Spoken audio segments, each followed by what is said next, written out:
इस विधानसभा के पूर्व सदस्य श्रीमती निर्मला सिंह टेकाम, उनके निधन की जानकारी आपके माध्यम से प्राप्त हुई है। वे हमारे भारतीय जनता पार्टी की एक कर्मठ कार्यकर्ता थी। 2008 में वो इस सदन में निर्वाचित होकर के पहुंची थी और उनकी पारिवारिक जो पृष्ठभूमि थी वो कृषि से जुड़ी हुई थी। वो दुर्ग में जिला सहकारी बैंक की उपाध्यक्ष भी रही, सहकारिता आंदोलन से भी वे जुड़ी हुई थी और अपने क्षेत्र में और पूरे अंचल में जहां पर वो निवासरत थी, सामान्य वर्ग के, गरीबों के, किसानों के और हमारे आदिवासी भाइयों के हितों की लड़ाई वे सदैव लड़ती रही। बहुत ही व्यवहार कुशल थी, मृदुभाषी थी और सार्वजनिक जीवन में वे निरंतर सक्रिय रही। मैं अपनी ओर से, अपने दल की ओर से श्रीमती निर्मला सिंह टेकाम जी को विनम्र श्रद्धा सुमन अर्पित करता हूं। ईश्वर से प्रार्थना करता हूं कि उनके परिवारजनों को और स्नेहीजनों को इस दुख के सहने की शक्ति प्रदान करें। मरकाम जी।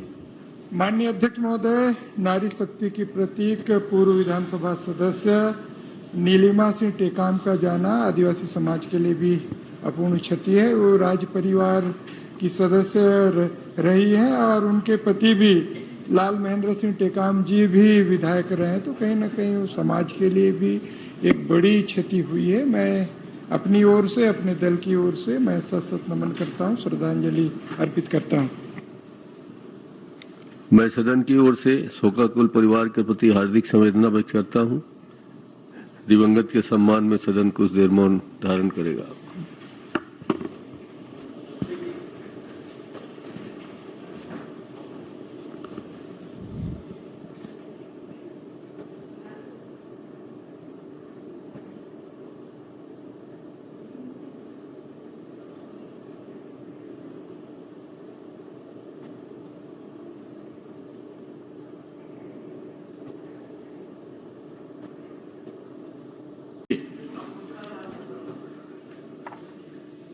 माननीय अध्यक्ष महोदय, मेरा प्रश्न जो है माननीय अध्यक्ष जी सीएसआर से संबंधित है। माननीय मंत्री जी ने उत्तर भी दिया है, कुछ परिशिष्ट में भी आया है। मैं माननीय मंत्री जी से जानना चाह रहा था कि सीएसआर निधि के तहत किस श्रेणी के उद्योगों को कितनी राशि प्रति वर्ष में व्यय करनी होती है और उसका मापदंड क्या है, आधार क्या है।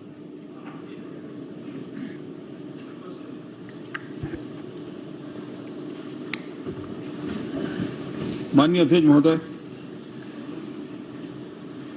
500 करोड़ या उससे ऊपर टर्नओवर 1000 करोड़ या प्रॉफिट का 5 करोड़ जिन कंपनियों को है उनको दिया जाना है।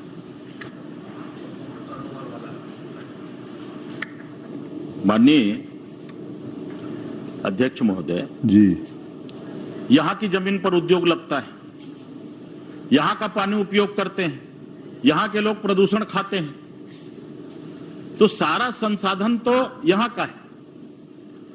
लेकिन आज तक छत्तीसगढ़ सरकार की कोई ऐसी उद्योग नीति नहीं है सीएसआर मद के लिए कि इसका खर्च करने का कोई आधार तय होना चाहिए और उस परिधि में खर्च होना चाहिए जहां पर उद्योग लगा है। 5 किलोमीटर, 10 किलोमीटर, 15 किलोमीटर, वहां पर जन कल्याण के काम होने चाहिए।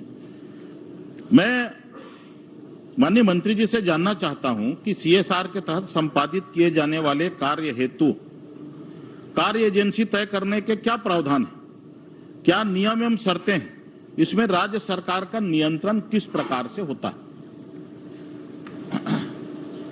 माननीय अध्यक्ष महोदय, सीएसआर क्रियान्वयन के लिए जो कंपनी का बोर्ड है वो यह सुनिश्चित करेगा कि सीएसआर संबंधी क्रियाकलाप कंपनी द्वारा स्वयं अथवा निम्नलिखित के माध्यम से शुरू किया जाए।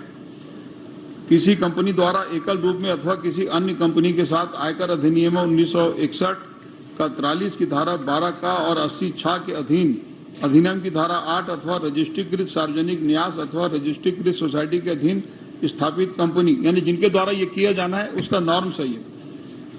केंद्रीय सरकार द्वारा अधिनियम की धारा 8 अथवा रजिस्ट्रीकृत न्याय अथवा रजिस्ट्रीकृत सोसाइटी के अधीन संसद के अधिनियम अथवा राज्य के विधान के अधीन स्थापित कोई कंपनी आयकर अधिनियम 1961 की धारा 12 का 80(6) के अधीन रजिस्ट्रीकृत न्यास, रजिस्ट्रीकृत सोसाइटी अथवा अधिनियम की धारा 8 के अधीन स्थापित कंपनी जिसके पास ऐसे ही क्रियाकलाप शुरू करने का कम से कम 3 वर्ष का अनुभव हो, इनके जरिए किया जाए।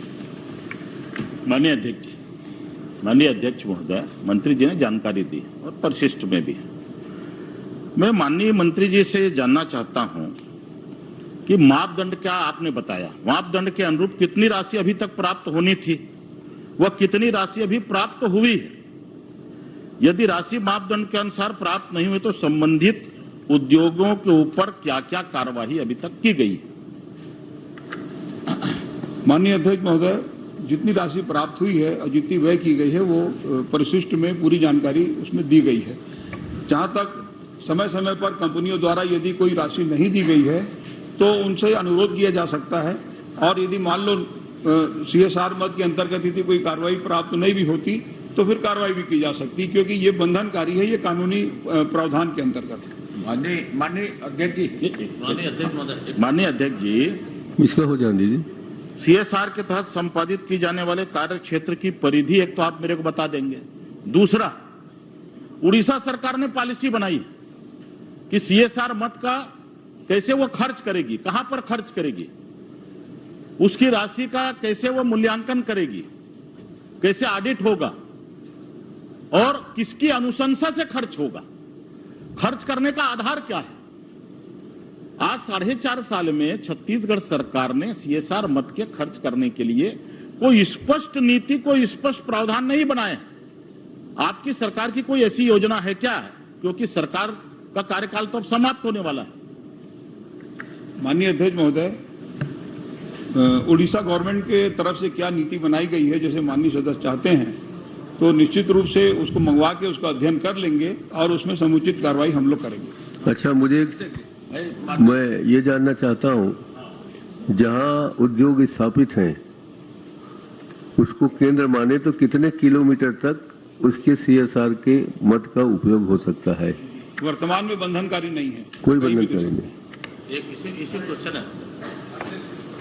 माननीय अध्यक्ष महोदय, माननीय जनाब अकबर मोहम्मद साहब ने, वजीर ने बताया है, वजीर आजम ने, कि कंपनी अधिनियम 2013 की धारा 135 के अंदर केंद्र का विषय है। फिर उन्होंने ये कहा कि राज्य इसमें कार्यवाही भी कर सकती है, अनुरोध भी कर सकती है। कार्य आवंटन है, राज्य और केंद्र के विषय है। अब इनके पास नीति भी नहीं है राज्य की, तो ये यदि CSR की राशि का निर्धारण भी बता दिया, 5%, 5 करोड़, 20,000 करोड़ जो भी बताया है। अब जब कंपनियों के लिए वो बाध्यकारी है और वो नहीं देती हैं और नहीं करती हैं, तो उसके ऊपर यदि कार्यवाही आज तक की गई है तो कितनी की गई है, उसके कार्यवाही के लिए प्राधिकृत अधिकारी कौन है? माननीय अध्यक्ष महोदय, आपने संशोधित उत्तर नहीं पढ़ा है। संशोधित उत्तर में वो चेंज हो चुका है जो आप पढ़ के सुना रहे थे। दूसरी बात यह है कि जो कार्रवाई की बात है वो कंपनी एक्ट के अंतर्गत उसमें कार्रवाई होती है। नहीं, भाई अब ये बता दीजिए कृपा करके। ठीक है, मैं नहीं पढ़ पाया, मैं इसी उत्तर में था।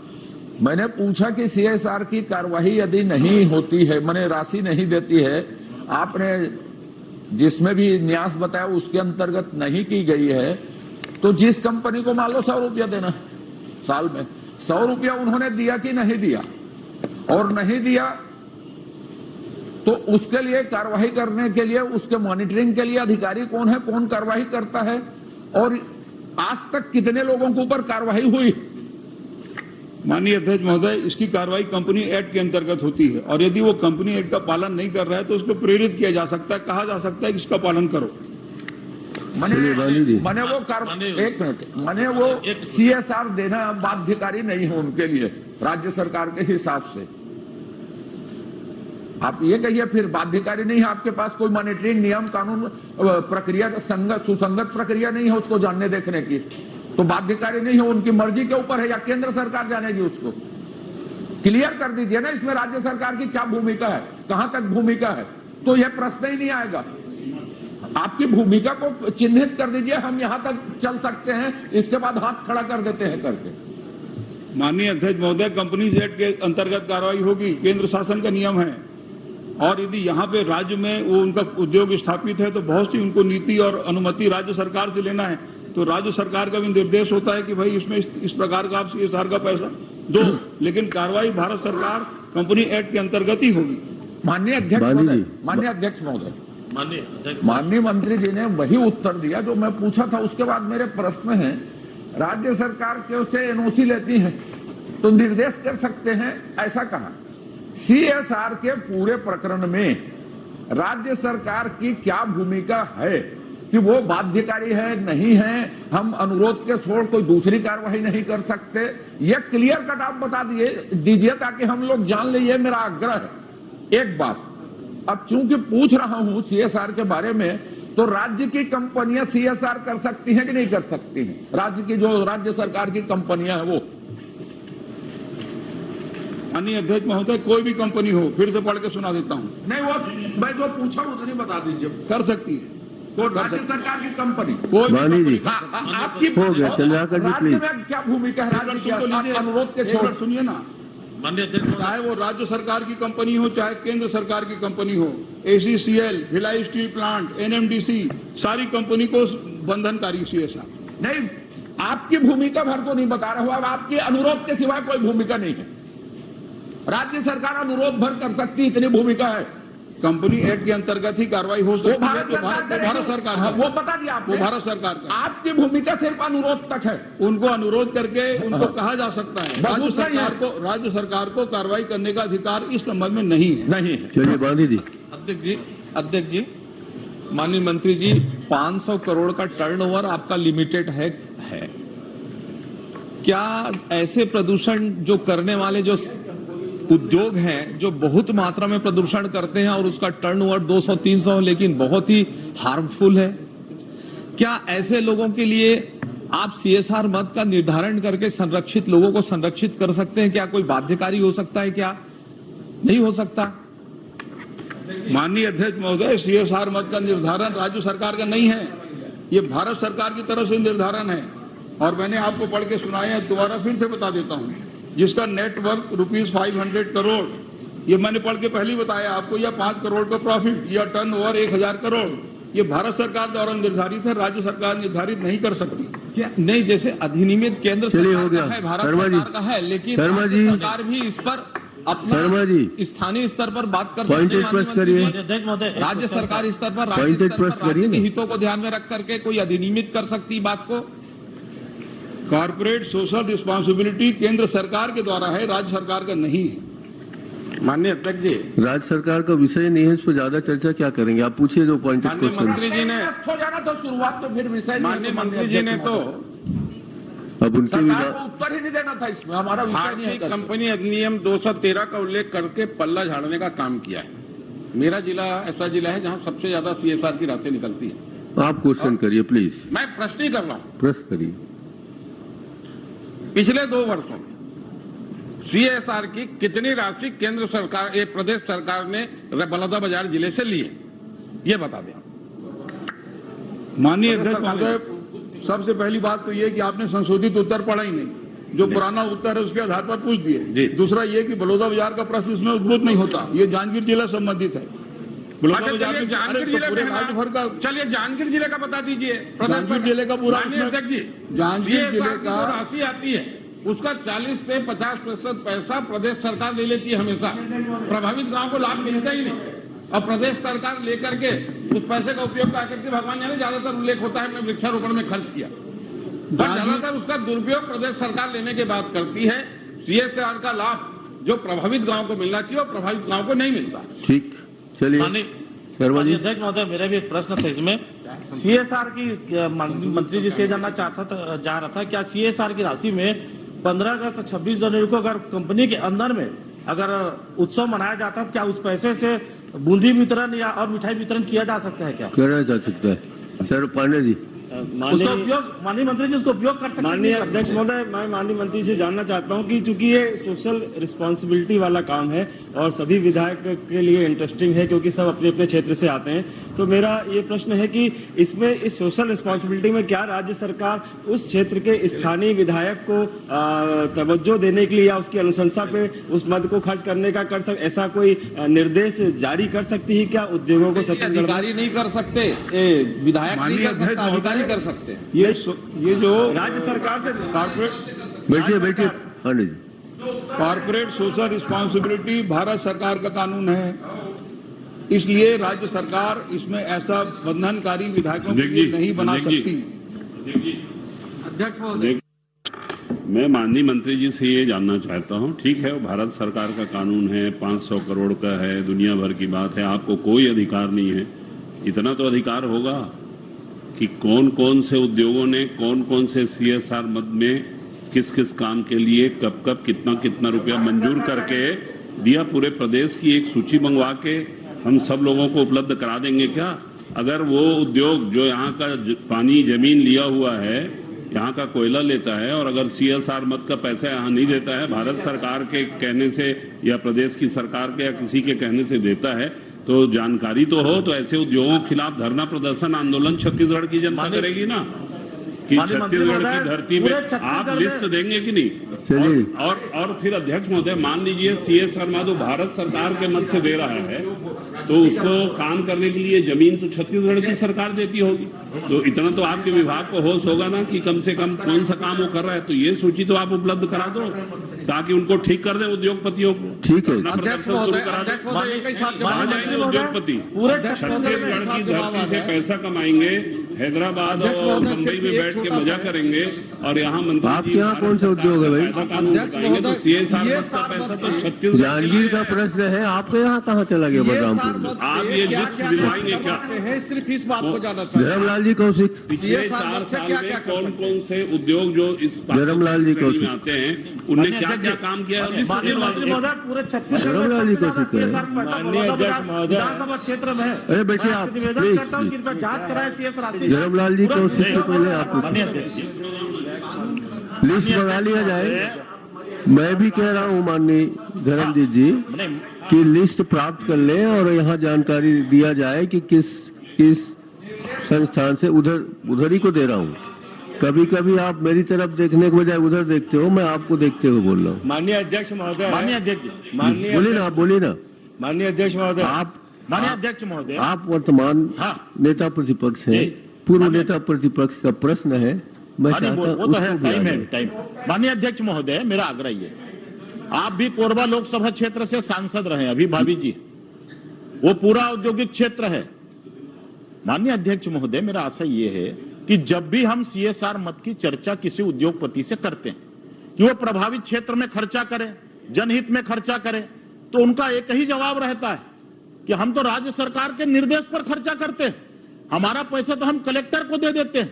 वही बात तो आप शुरू से नहीं बोल रहे हैं। नहीं तो वही तो बात बोल रहा हूं मैं।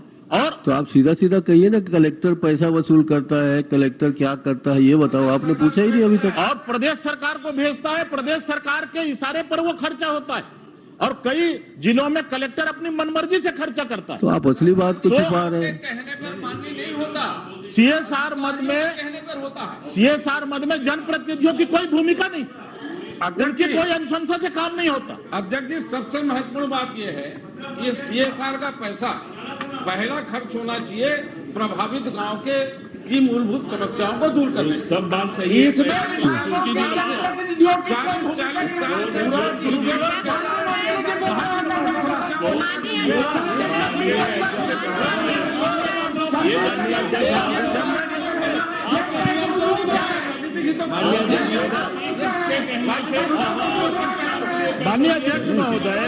माननीय अध्यक्ष महोदय, यहाँ की जमीन, यहाँ का हवा, यहाँ का पानी, यहाँ का कोयला और यहाँ का संसाधन, लेकिन उसका राजनीतिकरण किया जाता है। और कलेक्टर की स्वच्छाचारिता से पैसा, ये अच्छा प्रश्न हमारा माननीय अध्यक्ष महोदय, CSR मद की लूट बंद होनी चाहिए। माननीय मंत्री जी के जो उत्तर दिया है उससे हम असंतुष्ट हैं। हम इसका उत्तर क्या इसके खिलाफ हम ये तो बता दीजिए। और एक सवाल 2 साल पहले भी तो उठा सकते थे। चलिए धर्मलाल जी कौशिक। दोनों नेता प्रतिपक्ष पहले और आप में अंतर साफ दिख रहा है। साफ दिख रहा है ना। हाँ, चलिए धर्मलाल जी कौशिक। आप चाह रहे थे भैया चला धर्म भैया हमारी पूरी सहानुभूति आपके साथ। क्या है, मैं कोई बेचारा तो हूं नहीं कि मेरे लिए सहानुभूति आप। सारे उद्योगपतियों के बेचारे लोग बैठे हुए हैं, बेचारे लोग बैठे हुए हैं। क्या है उनके लिए सहानुभूति? आप हमारे संभाग के नेता हो, उनके लिए करो। सुनिए, चलिए आपका बढ़िया प्रश्न आने दीजिए। अध्यक्ष जी, सारे उद्योगपतियों के पति यही है। आने दीजिए। सारा उद्योग इन्हीं के क्षेत्र में है। धर्म भैया क्या है, आप हमारे संभाग के नेता हो तो हमारी तो सहानुभूति रहेगी आपके साथ। मैं इसलिए बोल रहा हूँ कि सहानुभूति मेरे बजाय इधर। चलिए ना क्वेश्चन आने दीजिए क्वेश्चन। वैसे जी बहुत सज्जन बोरा जी।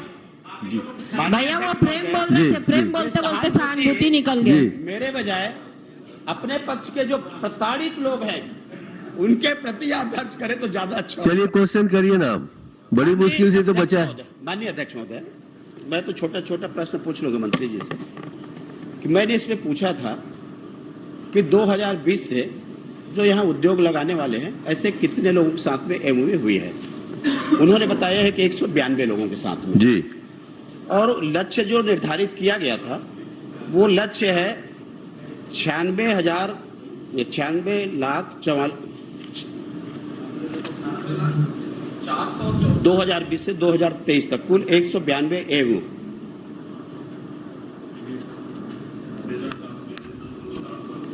हाँ, अरे नहीं, 10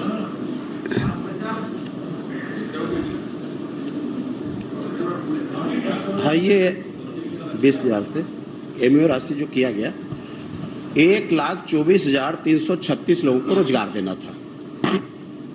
और इसमें जो मैंने पूरा पूछा है तो उसमें जवाब में आया कि 9 एमओयू निरस्त कर दिए गए और निरस्त करने के बाद में 183 एमओयू प्रभावशील है और जिसमें काम शुरू हुआ है, उत्पादन शुरू हुआ है 19 का। अब 19 का शुरू हुआ तो मैं जो 183 में 37 की बात करता हूं मैं, तो 183 में 37 जो निवेशक क्रियान्वयन प्रारंभ किया जा चुका है।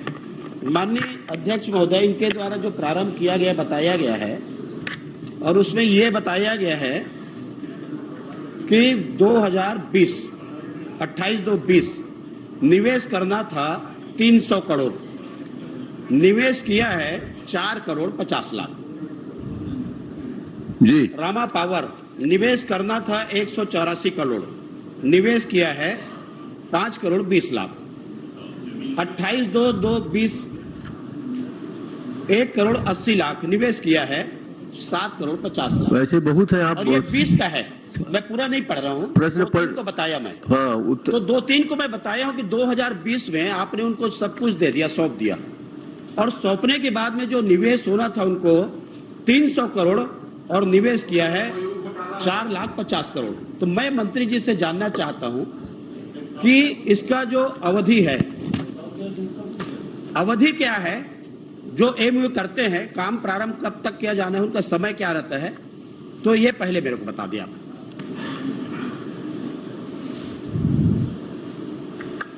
माननीय अध्यक्ष महोदय, निवेश करने के लिए 5 साल का समय होता है।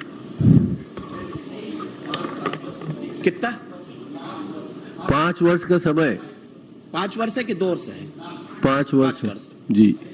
अब इसमें जो जानकारी दी उसमें इन्होंने बहुत अच्छा लिखा है कि निवेशकों द्वारा जो दी गई जानकारी के अनुसार उक्त अवधि में 2023 तक प्रदेश में 137 में 92 यूनिट उत्पादित जो किए हैं और उसमें ये जो निवेश हुआ है, तो आप निवेशकों द्वारा दी गई जानकारी के अनुसार माननीय अध्यक्ष महोदय, मैं मंत्री जी से पूछना चाहता हूं कि जानकारी निवेशक के द्वारा जो दिया गया है उसको जवाब आपने विधानसभा में दिया है। तो जवाब विधानसभा में दिया है तो निवेशक के कहने पर दिया है, क्या आपने उसको विभाग के द्वारा या सरकार के द्वारा सत्यापित किया है? माननीय अध्यक्ष महोदय, एक बार एमओयू यदि हो गया, उदाहरण के तौर पर 1000 करोड़ का एमओयू हुआ, 5 साल का समय है, और बीच में जाके उसको लगातार 5 साल में कितना खर्च किया, कितना नहीं किया, 6 माह की प्रगति ली जाती है, और 6 माह की प्रगति के आधार पर इस प्रकार की जवाब हम लोगों ने दिया है। नहीं, मैं तो केवल ये पूछ रहा हूं अध्यक्ष महोदय, ये निवेशक है, उन्होंने इनको जानकारी दी।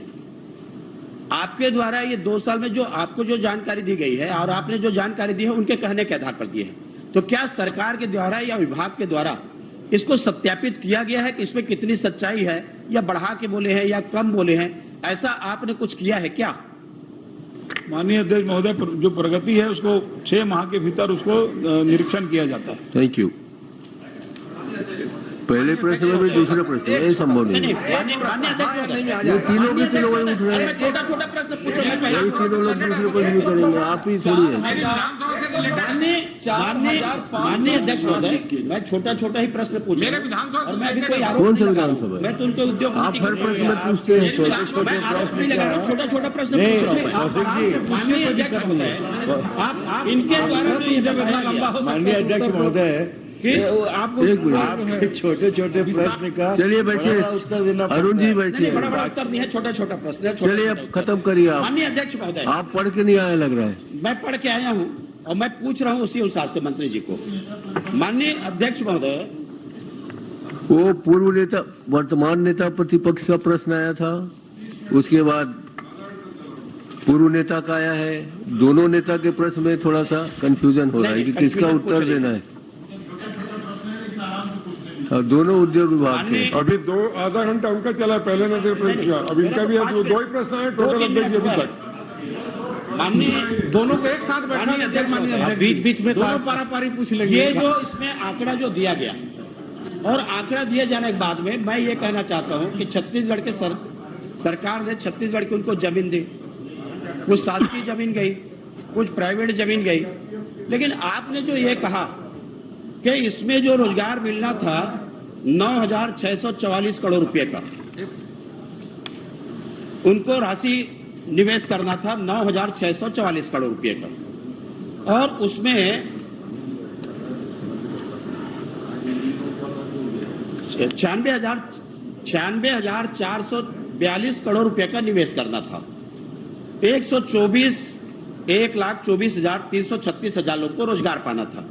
आपने जो जवाब दिया, वो जवाब दिया है कि आपने 4,800 इतने लोगों को अभी तक आप रोजगार दे पाए, 2020 के बाद में 4,849 लोगों को।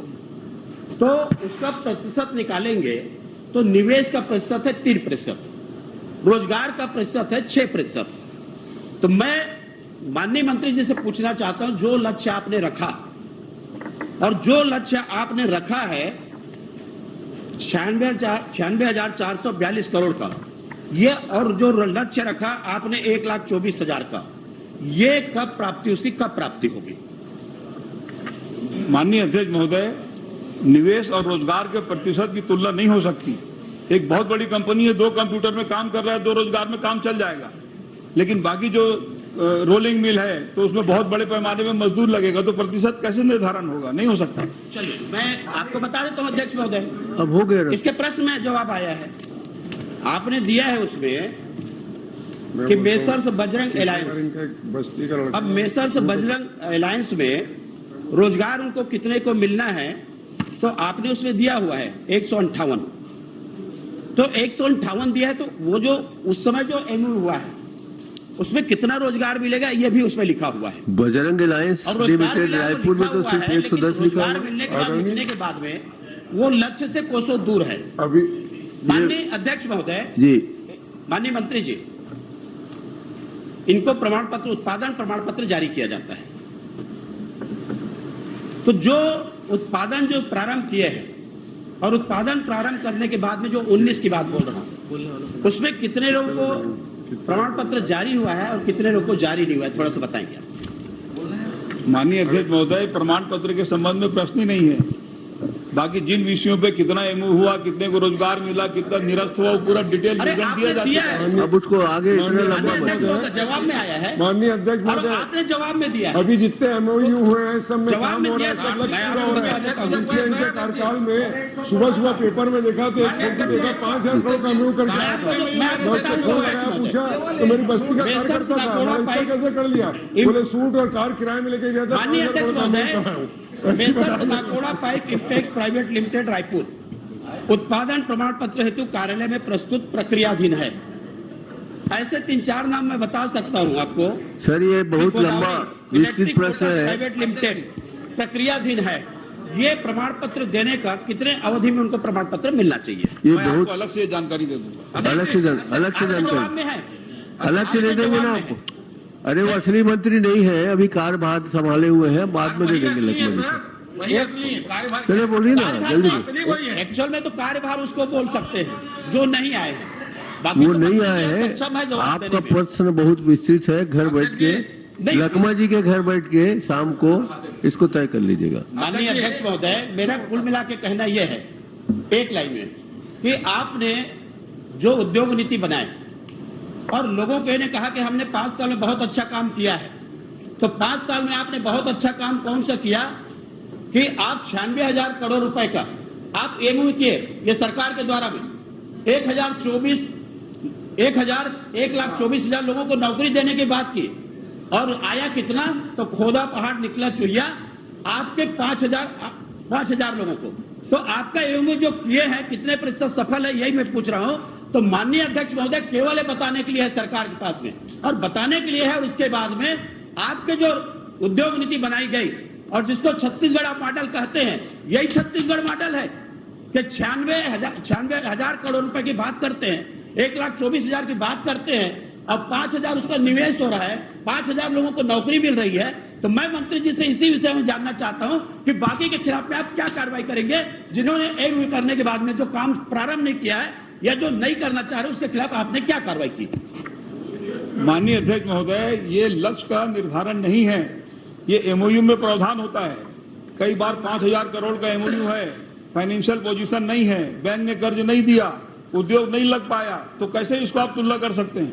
ये केवल प्रस्ताव है जो एमओयू में अंडरस्टैंडिंग करेंगे, है, ये बंधनकारी नहीं है। उनके खिलाफ में कोई कार्रवाई करेंगे, बेदखली करेंगे, जमीन दूसरे को देंगे, कुछ तो करेंगे। माननीय अध्यक्ष जी आपने अनुमति दी थी। अध्यक्ष जी, माननीय अध्यक्ष महोदय, अब मैं पुरानी बातों पर जाऊंगा तो फिर ये निकल जाएंगे बाहर। नहीं आज के समय में ग्लोबल इन्वेस्टर मीट हुआ था, कितने लोगों का रोजगार था बताइए आप? 15 साल तक पूछे, 15 साल तक जब यहाँ आएंगे तो पूछ बात है, उसका जवाब हमारे मंत्री जी दे देंगे। 15 साल का जवाब दे देंगे, अभी तो मैं 4 साल का पूछा, उसका जवाब दो। एक मिनट, आप मेरी बात सुन लीजिए। माननीय अध्यक्ष महोदय, एक फेडरल इंजीनियरिंग कंपनी थी, अमेरिका से लोग आए थे उसको एमओयू करने के लिए। यहाँ के लोगों ने कहा कि वहीं पहुंचो, वहीं आके एमओयू करेंगे। 5,000 करोड़ का था, ना 1 रुपए का निवेश हुआ, ना एक रोजगार हुआ। आप क्या बोलेंगे? अब भूसानी ये अंडरस्टैंडिंग है ये। और मंत्री उसकी जानकारी दीजिए। ये भी भूसानी स्टील की जोगी जी समय हुआ था, वो कैसा था बताइए। आप जिस विभाग का जवाब दे रहे हैं ना, देखिए मेंबर ऑफ, ये जो एमओयू होता है ना, ये मेमोरेंडम ऑफ अंडरस्टैंडिंग है, ये आपसी समझ है, ये बंधनकारी नहीं है। 5,000 करोड़ का बोल के 5 रुपए भी कोई नहीं लगाया, कुछ नहीं कर सकते, कोई एमओयू नियम में भी नहीं। घोटाला होता है। अध्यक्ष जी, इनके मंत्री, एक मिनट आप बोल रहे, ये मंत्री जी गए थे कनाडा ऑटोमोबाइल सेक्टर का निवेश लाने के लिए। बड़ा बड़ा यहाँ छपा, ऑटोमोबाइल का निवेश लेके आ रहे हैं। 1 रुपया का है कि एक नट बोल्ट बनाने का भी। चलिए अब आप लोग बैंकॉक जाते थे तो आप प्रश्न करें। माननीय अध्यक्ष महोदय, जी, ये 9 एमओयू निरस्त किए हैं, वो कौन कौन से हैं और किन कारणों से निरस्त किया, एक। और दूसरा, आपने बताया है 4,849 लोगों को रोजगार मिला है। उद्योग नीति 19 से 2024 जो आपने बनाई है, उसके तहत 4,849 लोगों में कितने लोग प्रबंधकीय पद में हैं, उनमें से जो 40% को देना है वो, और वो जो नियोजित करते हैं उनको, तो उन्होंने प्रबंधकीय पद या कुशल अकुशल में नियोजित किया, इसके जांचने की अध्ययन करने की प्रक्रिया क्या है और इसका पालन नहीं करते हैं तो आप क्या कार्रवाई करें? ठीक है, आपका उत्तर इनका उत्तर एक साथ आएगा। शर्मा जी। एक प्रश्न का जो करना चाहता था अजय चंद्राकर जी कर लिया। 9 जो एमओयू कौन कौन निरस्त हुए ये बता देंगे। अच्छा, दोनों का एक ही प्रश्न है। दूसरा और ये था कि माननीय मुख्यमंत्री जी द्वारा आपकी उपस्थिति में कुछ उद्योगों को लगाने से एक क्षेत्र विशेष में मना किया गया है, वो उद्योग कौन कौन से? माननीय अध्यक्ष महोदय, ये पता नहीं कहाँ कहाँ का अलग अलग जोड़ जोड़ के पूछ रहे हैं, लेकिन ठीक है। अब ये 9 आप 1 मिनट में बता रहा हूँ ना, अरे उसको बता रहा हूँ, अब पूरे सुनना, पूरा पढ़ूंगा। जो 9 उद्योगों को निरस्त किया गया है, मेकर्स इकाई का नाम, एक मिनट पूरा सुनो ना भाई। इकाई का नाम Messrs Prakash industries limited Hisar. MOU दिनांक 28/2/2020। प्रस्तावित संयंत्र उत्पादन एवं वार्षिक क्षमता wire rod TMT roll product 30 lakh TPA. प्रस्तावित पूंजी निवेश 320 करोड़। रोजगार 6100। एमओयू निरस्तीकरण दिनांक 24/12/2020। रिमार्क, निवेशक द्वारा अपने पत्र क्रमांक PIL रायपुर MOU 2021-158 दिनांक 30/11/2020 से स्टील मार्केट में अस्थिरता बताते हुए उक्त परियोजना को स्थगित करते हुए MOU निरस्त करने का अनुरोध करने के फलस्वरूप 24/12/2020 को MOU निरस्त किया गया। एक दूसरा, मेसर नूतन इस्पात and power private limited Raipur 4/11/2020 MOU दिनांक प्रस्तावित संयंत्र उत्पादन एवं वार्षिक क्षमता बेनिफिशिएशन of iron ore 20 LTPA pellet plant 16 LTPA sponge iron 6 LTPA captive power plant 90 megawatt steel melting shop 6 LTPA rolling mill 6 LTPA ferro alloys 50,000 TPA clinker grinding 9 LTPA। प्रस्तावित पूंजी निवेश 980 करोड़। रोजगार 900। MOU निरस्तीकरण दिनांक 21/12/2020। निवेशक द्वारा पत्र आवक क्रमांक 1014 दिनांक 23/11/2020 के माध्यम से इकाई के संचालकों में वैचारिक मतभेद बताते हुए MOU निरस्त करने हेतु अनुरोध किया गया। तदनुसार दिनांक 31/12/2020 को MOU निरस्त किया गया। तीसरा, अरे काय को हो गया, पूरा सुनो ना। 9 है ना भाई, पूरा उत्तर पढ़ा जाए। माननीय अध्यक्ष,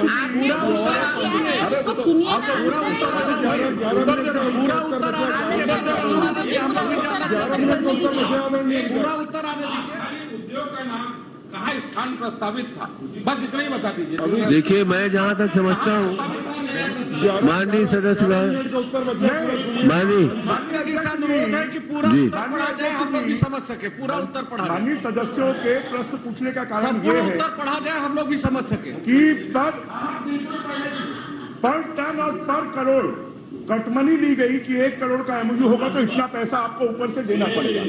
जिन्होंने पैसा नहीं दिया उनका MOU कैंसिल कर दिया। तो मंत्री जी ये बता दें कि पर टन या पर करोड़ कितनी कटमनी ली गई जो सरकारी खजाने में नहीं कांग्रेस के जेब में जाएगी, इतनी कितनी कटमनी? चलिए, इंदु बंजारे। नहीं, मैंने हिंदू बजाज संपूर्ण उत्तर पढ़ा गया। मंत्री जी, हम लोग भी जान सकते इस बात को विलोपित किया गया। संपूर्ण उत्तर बीजेपी विलोपित कर देंगे। बीजेपी लोगों की जेब में गया। चलिए कांग्रेस की हिंदू, आप प्रश्न पूछिए। जी, माननीय उपाध्यक्ष महोदय, हो गया, बहुत हो गया यार, थोड़ा। अरे पूरा पढ़ा ही नहीं मैं भी। छोड़िए, 50 मिनट हो रहा। कुछ तो समझ तो चाहिए ना कि क्या पूछूं। माननीय मुख्यमंत्री जी ने आपने बोला कि उद्योग लगाने से मना किया था, वो कौन कौन से? सुनिए, कितने MOU हुए, किस कारण से निरस्त हुए, तो पूरी जानकारी सुनो ना भाई, अधूरा कैसे होगा? किस कारण से निरस्त हुए और MOU का नाम बताओ। पूरा सुनिए आप। पूरा उत्तर दिया जाए मंत्री जी, हम लोग भी समझ सके। सुनिए, पूरा उत्तर पढ़ा जाए। Messrs GOS Ispat private limited Raipur MOU दिनांक 9/11/2020। प्रस्तावित संयंत्र उत्पादन एवं वार्षिक क्षमता sponge iron 9 LTPA captive power plant 70 megawatt SMS 9 LTPA rolling mill 9 LTPA ferro alloys 50,000 TPA beneficiation and pelletizing of iron ore 9 LTPA coal washery 9.6 MTPA steel fabrication and galvanizing 4 LTPA। प्रस्तावित पूंजी निवेश 850 करोड़। रोजगार 550। MOU निरस्तीकरण 31/12/2020। निवेशक अपने पत्र क्रमांक GOS 2020 MOU दिनांक 7/12/2020 द्वारा उक्त MOU को निरस्त करने का अनुरोध किया गया है। तदनुसार MOU 31/12/2020 को निरस्त किया गया। चौथा, messrs GOS Ispat private limited Raipur MOU दिनांक 9/11/2020। आप सुनिए ना, आप लोग कहाँ सुन रहे हैं? भाई पूछा क्यों? नहीं, इतना बड़ा प्रश्न आप करना चाहते हैं, आप गलत बात है, आप उधर नहीं सुने, आप समझ बात को नहीं दे देंगे आप लोग, गलत बात है। माननीय अध्यक्ष महोदय, माननीय अध्यक्ष महोदय, एक मिनट, माननीय अध्यक्ष महोदय, विधान एक मिनट कवासी लखमा जी इसका जवाब देते तो कैसे देते हैं बताइए? वही बता रहे हैं ना। माननीय अध्यक्ष महोदय, बोलते समय विधानसभा में उत्तर संशोधित होता है, प्रश्न संशोधित करने का कोई प्रावधान नहीं है। नहीं जो है। पूछा है पूरा सुनना पड़ेगा। जो उन्होंने कहा है, आप चौथा, आप पूरा सुनाना चाहते हैं? पूरा पढ़ देता हूँ ना, 9 है 9। देखिए भाई उन्होंने पूछा है तो मैं क्या करूँ? चलिए सुना दीजिए, उत्तर तो सुन लीजिए। 12 बजे तक सुनाइए। मगर उत्तर हमारा जो प्रश्न है उस प्रश्न में खाली हमने एक बात की है, कौन से उद्योग का MOU निरस्त हुआ, उसका कारण क्या है? वही तो बता रहा हूँ। वही तो बता रहा हूँ।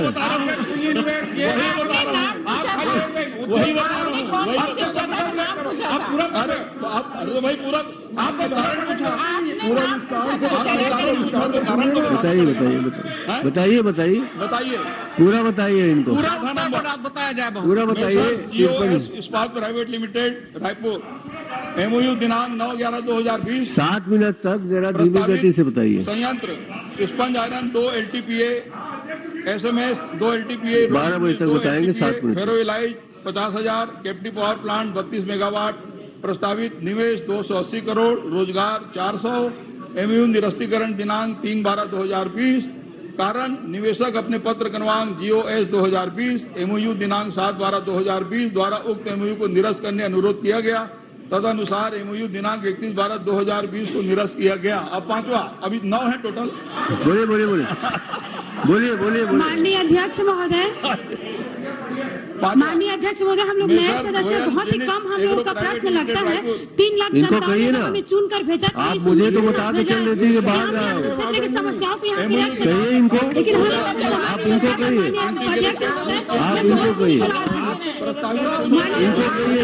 निवेदन है, लगातार हम लोग को प्रश्न लगता है, लेकिन हम लोगों को समय ही नहीं पाता है।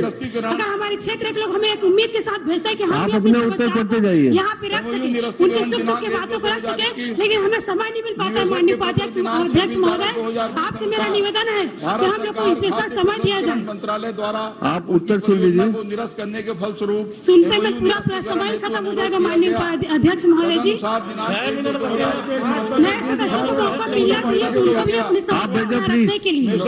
मंत्री जी का उत्तर आ रहा है, लिमिटेड रायपुर कोई डिस्टर्ब न करे। MOU दिनांक प्रस्तावित संयंत्र sponge iron 1,75,000 TPA captive power plant 20 megawatt steel melting 15,000 TPA rolling मिल 25,000 TPA प्रस्तावित निवेश 300 करोड़ रोजगार 400 MOU निरस्तीकरण दिनांक 1/2/2021 निवेशक का पत्र आवक दिनांक 13/1/2021 अनुसार प्रस्तावित एकीकृत इस्पात परियोजना को नवीन कंपनी गठित कर क्रियान्वित की जाएगी। अतएव MOU निरस्तीकरण हेतु अनुरोध किया गया। तदनुसार 1/2/2021 को MOU निरस्त किया गया। 6वां करीब पूरा SKS इस्पात एवं पावर लिमिटेड मुंबई दिनांक 28/2/2020 MOU दिनांक प्रस्तावित संयंत्र sponge iron 4 lakh TPA captive power 52 megawatt ferroalloys 66,000 TPA iron और पैलेट 6 लाख TPA नेताजी सुनिए, 900 नेताजी जवाब सुनिए।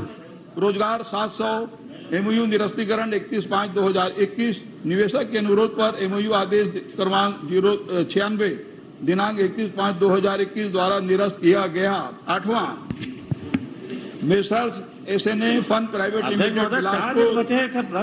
दिनांक 15/12/2020 प्रस्तावित संयंत्र DRI प्लांट 2,10,000 TPA आयरन और beneficiation 20 lakh TPA pellet plant 12 lakh TPA induction furnace and SMS with caster 1,80,000 TPA rolling mill 1,80,000 TPA, captive power plant 40 megawatt, प्रस्तावित निवेश 470.67 करोड़, रोजगार 471, एमओयू निरस्तीकरण दिनांक 31/5/2021, निवेशक के अनुरोध पर एमओयू आदेश क्रमांक 97 दिनांक 31/5/2021 द्वारा निरस्त किया गया।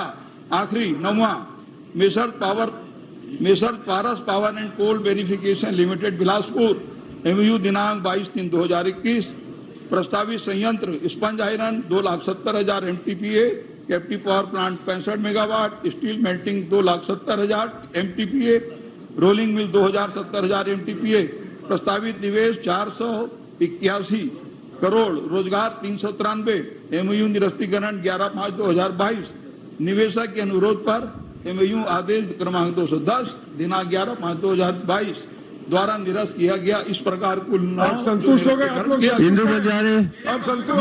हिंदू बन जा रहे, माननीय अध्यक्ष हिंदू बन जा रहे। मैंने प्लीज चंद्राकर जी, चंद्राकर जी और सब ये हो गया, बहुत हो गया, महाविद्यालय हो गया प्लीज शर्मा जी प्लीज, हिंदू बन जा रहे, हिंदू बन जा रहे, हिंदू बन जा रहे, कि प्राचार्य और प्राध्यापक राजनीति शास्त्र, प्राध्यापक हिंदू बन अंग्रेजी जा रहे, और लैब टेक्नीशियन नहीं है, लाइब्रेरियन नहीं है। फिर मैं मंत्री जी से बोलना चाहता हूँ। हिंदू बन जा रहे, हो गया आपका। 2 प्रश्न में इन लोगों का 1 घंटा समय निकल जाता है, नए सदस्यों को बोलने का अवसर नहीं मिल पाता है। इन लोगों की राजनीति के कारण हम लोग को समय नहीं मिल पाता है। माननीय अध्यक्ष महोदय, तो आपके माध्यम से मैं निवेदन करती हूँ कि नए सदस्यों को मौका मिलना चाहिए, क्योंकि इतने हम लोग अनुभव नहीं है, इतने जानकारी नहीं है, लेकिन अपने क्षेत्र की समस्याओं को रखने का अधिकार हमें भी है, तो हमें भी समय मिलना चाहिए। माननीय अध्यक्ष महोदय, हम लोग इतने दूर से आते हैं अपने क्षेत्र को समर्थन करने के लिए, और ये अपने राजनीतिक स्वार्थ में हमें सपना समय नहीं मिल पाता है। ये बहुत शर्म की बात है। माननीय अध्यक्ष महोदय, प्रश्न करो ना। माननीय अध्यक्ष महोदय, सीधा पूछ ले, टाइम कम है, जल्दी पूछ ले। माननीय अध्यक्ष महोदय, माननीय मंत्री महोदय से जो प्रश्न पूछा था उसमें उन्होंने स्वीकार किया कि 11 पद स्वीकृत है, लेकिन 11 पद रिक्त है। तो आपके माध्यम से माननीय मंत्री महोदय से मेरा विशेष निवेदन है कि चूंकि ये बच्चों का भविष्य का मामला है, तो उसे जल्द से जल्द रिक्त पदों को भर्ती किया जाए। साथ ही दूसरा मेरा एक और प्रश्न, चूंकि समय कम है, तो आपके माध्यम से माननीय मंत्री महोदय से मेरा निवेदन है कि वहाँ बहुत बच्चे एमएससी के लिए इधर उधर भटकते हैं। अगर एमएससी का विषय वहाँ प्रारंभ हो जाए तो उनको उनके भविष्य के लिए बहुत अच्छी बात होगी। माननीय अध्यक्ष महोदय, ये जो पद रिक्त है उस पर कार्रवाई चल रही है अध्यक्ष महोदय, और बहुत जल्द उसमें भी पद भर लिए जाएंगे। वैसे जो अभी सहायक प्राध्यापक की भर्ती हुई अध्यक्ष महोदय, तो इनके क्षेत्र में स्पेशल कई लोगों को भेजा गया है। माननीय सदस्य उससे जरूर संतुष्ट होंगी, और जो एमएससी का है वो सरकार विचार करेगी उस पर। माननीय मंत्री, आपने अभी सहायक प्राध्यापक के बारे में बोला, तो आपको एक निवेदन भी करना चाहूंगी। पूर्व में आपने जो 1384 पद का जो भर्ती किया था, उसमें बहुत सारे ऐसे पद जो वेटिंग लिस्ट में है, तो वो भी इंतजार करें, तो इसको भी थोड़ा सा अगर देख लेंगे तो ज्यादा अच्छा रहेगा। आज वो प्रक्रिया है माननीय सदस्य, जैसे प्रक्रिया के अनुरूप प्रश्नकाल समाप्त। माननीय अध्यक्ष जी, आज नवरात्र चल रही है।